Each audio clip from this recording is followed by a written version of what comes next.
Have you noticed that as soon as a Brazil World Cup match starts, everyone becomes an expert? People don't follow football all year round. They don't know the names of 3 players on the team, but when the World Cup starts, that's it. Become a commentator. He talks about strategy, offside, penalties, VAR, substitutions, refereeing, tactical formations, high pressing, low defensive line, all with great conviction. And I confess, I'm like that too. During the World Cup, it seems like we activate a secret version of ourselves as football coaches inside our heads. But, so as not to embarrass myself by commenting on just anything, I went looking for some interesting stories about the rules of football, and then I discovered something very interesting. Many rules that seem normal today didn't appear out of nowhere. They were born because of controversial plays, clever players, absurd refereeing errors, exaggerated celebrations,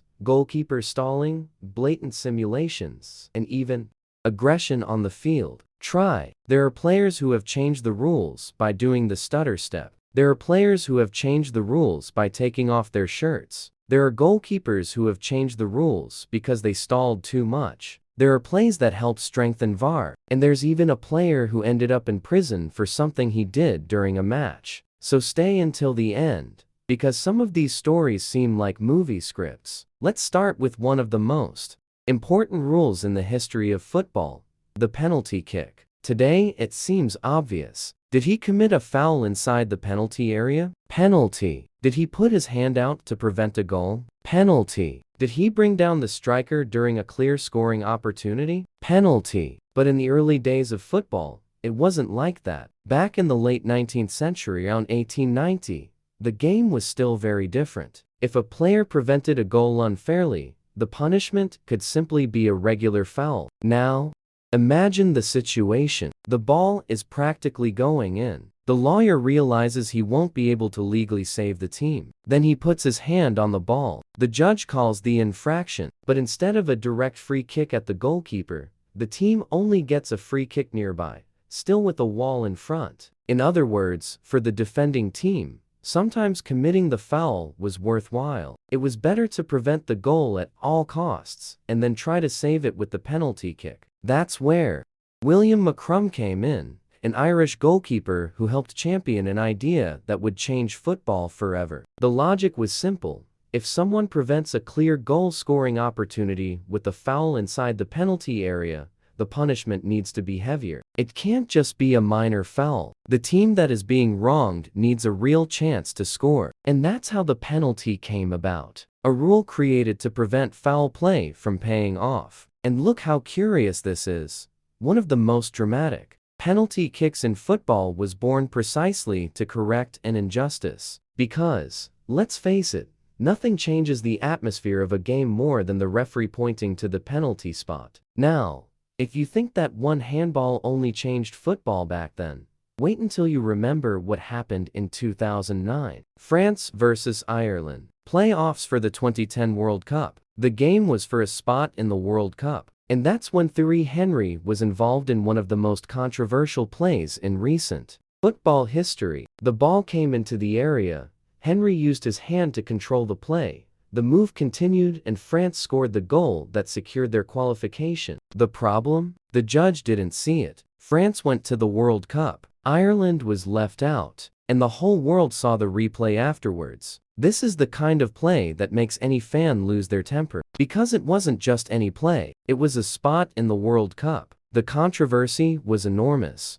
The pressure on FIFA increased significantly because everyone was asking the same question. If millions of people can see the mistake on television, why can't the referee on the field receive help? This type of scandal helped pave the way for the use of technology in arbitration. And over time, VAR became part of football. Today, he still irritates a lot of people. Sometimes it takes time. Sometimes it generates discussion. Sometimes it seems that even the image isn't agreed upon by everyone. But his goal is precisely to prevent decisive moments from going unnoticed, as happened in that France vs. Ireland match. Because after a mistake of that magnitude, it became difficult to pretend that football didn't need technology. And speaking of controversial plays, Let's now look at a Brazilian case. Rivaldo, 2002 World Cup, Brazil vs Thierry. This is one of those plays that, if it happened today, would become a meme in a matter of seconds. Rivaldo was near the corner flag, waiting to take the kick. A Turkish player kicked the ball in his direction. The ball hit the area of his body, but Rivaldo fell, putting his hand to his face as if he had been hit in the face. And when the judge fell, the Turkish player received his second yellow card and was sent off. But the images clearly showed the exaggeration. Rivaldo had never been hit in the face like that before. The fall was theatrical. The incident generated a lot of buzz, became controversial, and he ended up being fined by FIFA. In this case, sparked a discussion that continues to this day: how to punish a player who tries to deceive the referee. Because a simulation is not just a trick. She can change a game. He can send off an opponent. He might try to win a penalty. You can decide on a rating. It can change a World Cup. Therefore, over time, simulation began to be treated with more rigor. Today, a player can receive a yellow card if the referee believes he attempted to deceive the referee. And depending on the competition,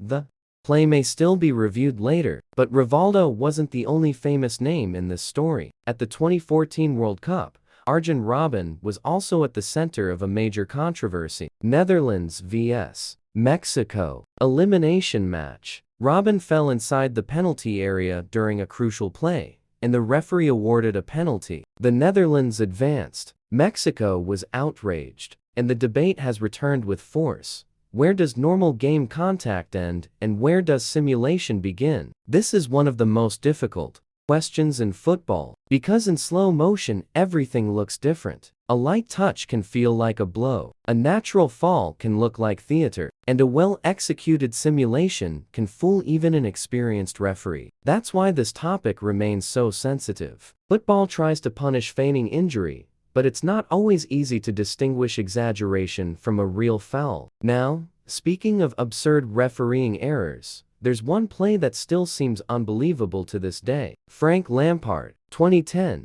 World Cup, England vs Germany. England were trying to get back into the game when Lampard took a shot from outside the box. The ball hit the crossbar, bounced clearly inside the goal, and went out. It was a goal. Everyone saw it, except for those who needed to see it. The referee waved play on. The goal was disallowed, and that play went down in history as one of the greatest phantom goals in football. Now consider how absurd that is. World Cup, European classic, millions of people watching, replay showing the ball in the net, and yet, officially, the goal didn't exist. This type of error greatly increased the pressure for the adoption of goal line technology. Today, in major competitions, there are systems capable of quickly identifying whether the ball has completely crossed the line. The referee's watch receives the alert. The decision comes in seconds. No discussion, no guesswork, without relying solely on the angle of vision. And that changed football, because it's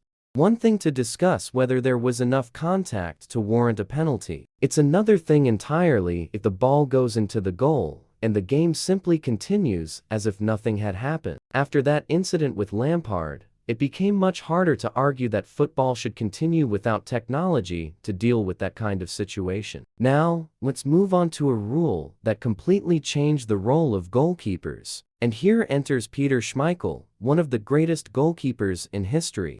In the past, football allowed something that would seem absurd today. A player could pass the ball back to the goalkeeper with their feet, and the goalkeeper could catch it with their hands. It seems simple, but it caused the game to freeze up too much. Was the team under pressure? He was passing back to the goalkeeper. Was the striker getting close? He retreated again. The goalkeeper would catch the ball with his hands, hold it, wait, take his time, and then rearrange everything. In practice, it was a perfect way to kill the rhythm of the game, and clever goalkeepers knew how to use that very well. Schmeichel was one of the names associated with this type of dynamic, especially because of the way goalkeepers of that era were able to control the tempo of the game with their hands. But football needed to get faster, more competitive, more pressure, less bogged down. Then, in 1992, a fundamental change came. The goalkeeper could no longer catch with his hands a ball deliberately passed back by a teammate with his feet. This rule transformed the game. From that point on, the goalkeeper had to learn to play with his feet. The defenders began to face more pressure. The build-up play became riskier. The attackers have gained a new way to press, and football became more dynamic. But it didn't stop there. There was also another problem: the goalkeeper holding onto the ball for too long. Previously, the rule was more vague. Some goalkeepers would get the ball and do everything they could to waste time. They were holding on, they bounced, they were walking, they were looking to one side, they were looking at each other. They were all waiting for everyone to go up, and only then would they put the ball back into play. To put an end to this stalling, the 6-second rule was introduced. The idea is simple.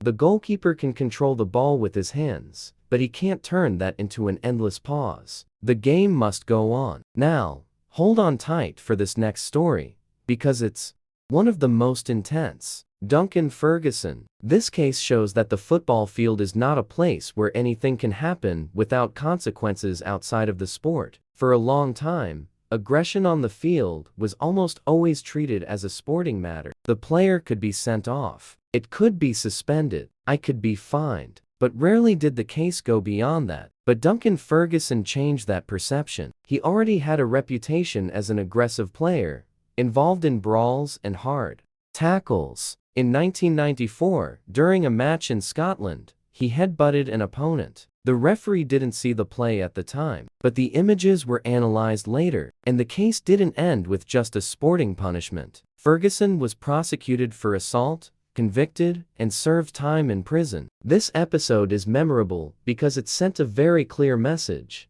Being on the field doesn't grant immunity to committing acts of aggression. Yes, football has its own rules, but when violence crosses a certain line, it can cease to be just a sporting infraction and become a matter for the courts. It's rare, but it happened, and that's why this case is so often remembered. Now, let's move on to a rule that many people may not even think about where it came from: the yellow card for taking off your shirt during a celebration. For a long time, players would score goals and run off shirtless. It was almost a classic scene. Important goal, crowd goes wild, player takes off his shirt, spins in the air, celebrates with the stands. But that started to cause problems. One of the most famous cases involves Diego Forlán.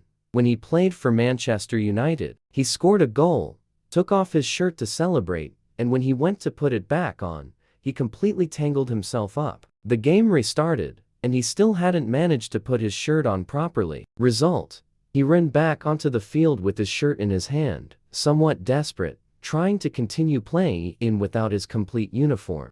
The scene became a symbol of a larger problem. Besides the mess and wasted time, many players also used the jersey to hide messages, protests, or phrases that could generate controversy. Then the rule became stricter. Did he take his shirt off during the celebration? Yellow card. It doesn't matter if it was an ordinary goal, a spectacular goal, a last-minute goal, or a goal in a final. He took it, he left. It may seem like an exaggeration, but the rule was introduced to maintain uniform standards, prevent unauthorized messages, and reduce time wasted on celebrations. Now, let's return to Brazil with one of the most legendary kicks in history, Roberto Carlos. If you've seen that free kick goal against France in 1997, you know what I'm talking about. The ball seemed to be going out of bounds, too far out. Then, suddenly, she makes an absurd turn and goes in. Even today, it looks like a special effect. Roberto Carlos was so powerful and dangerous on free kicks that setting up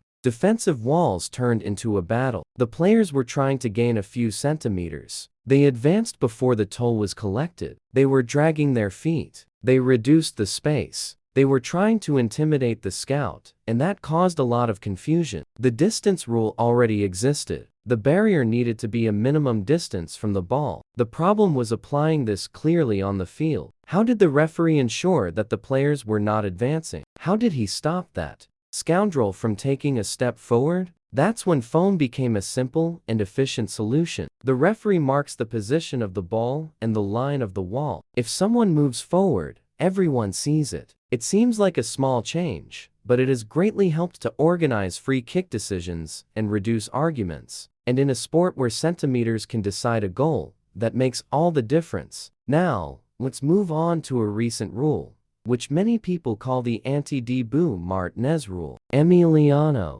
Martínez, the Argentine goalkeeper, has become a huge figure in penalty shootouts, especially during the 2022 World Cup. He wasn't just trying to defend with technique and reflexes. He was trying to get inside the debt collector's head. We were talking. It provoked. It was taking a long time. He was making gestures. It played on the psychological pressure. He tried to turn each penalty kick into a mental duel. For some, this was brilliant. For others, it was anti-football. And FIFA understood that certain behaviors were going too far. Therefore, the rules were adjusted to restrict certain actions of goalkeepers before the kick is taken. The idea is to prevent the goalkeeper from unfairly distracting the penalty taker, provoking excessively, delaying the kick, or using gestures that interfere too much with the penalty moment. The goalkeeper can still try to make the save. You can still take a stand. You can still study the debt collector. But that exaggerated psychological theater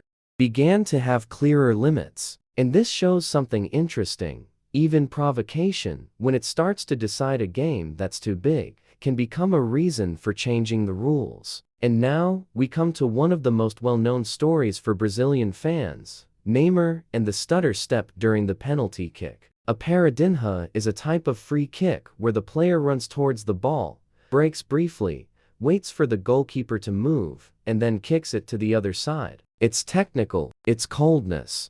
That's trickery, and it's also controversial. Many people associate this style with Neymar, because he popularized this type of free kick at one point in his career. But similar moves had already been used by other players long before. Pelé himself is also mentioned when the subject is the paradinha, a feint before the halting motion. But the problem is this: to what extent can the penalty taker deceive the goalkeeper? Because the penalty kick is already a favorable situation for the person taking it. If the player can still stop completely after the run-up, wait for the goalkeeper to fall, and only then shoot, the contest becomes too unbalanced. Therefore, the rule was adjusted. Today, the penalty taker can vary their run-up, change pace, and try to deceive the goalkeeper, but you cannot make an unauthorized stop at the final moment of the toll collection. If they do, the move may be nullified, and the player may be penalized. In other words, it can be classy,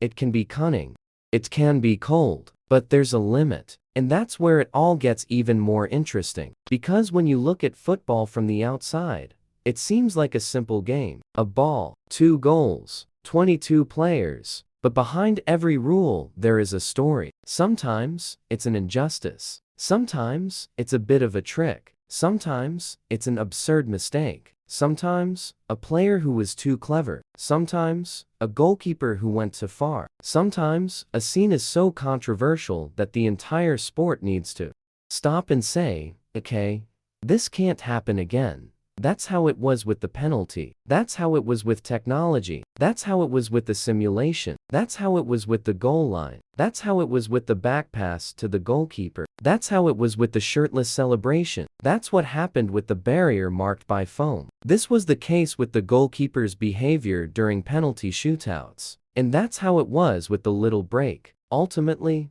football doesn't change solely through planning. It changes because someone does something unexpected. Because someone crosses the line. Because an injustice is happening in front of the whole world. Because one move turns into a scandal. Because a World Cup exposes a problem that already existed, but nobody wanted to solve. And perhaps that's exactly what makes football so fascinating. Each game can create a story. Every controversy can lead to a new rule. And each player, unintentionally, can leave a permanent mark on the sport. Now, I want to hear from you. What other famous plays should also be on this list? Which player do you remember who practically forced football to rethink a rule? Comment below, because this topic easily deserves a part 2. If you enjoyed this type of video, subscribe to the channel to follow future content. Also, leave a like, because that really helps the video reach more people who enjoy these curious football stories. And if you know that friend who only becomes an expert when the World Cup starts, share this video with them. That's all for today. See you in the next video.